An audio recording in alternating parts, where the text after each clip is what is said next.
hay distintos tipos de estado de coma. Y si el estado no es muy profundo, hay casos en los que los pacientes incluso pueden responder a estímulos, pues como el sonido.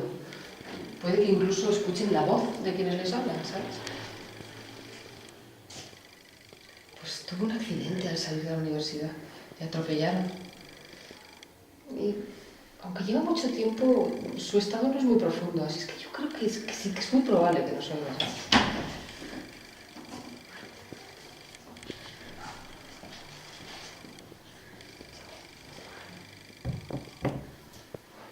Buenos días, doctora Sáez.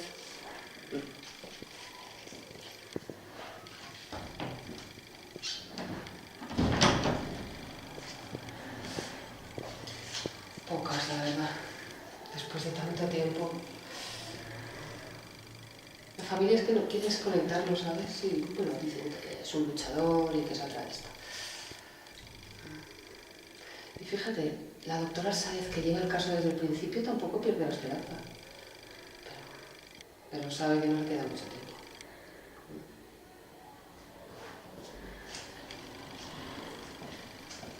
Conocer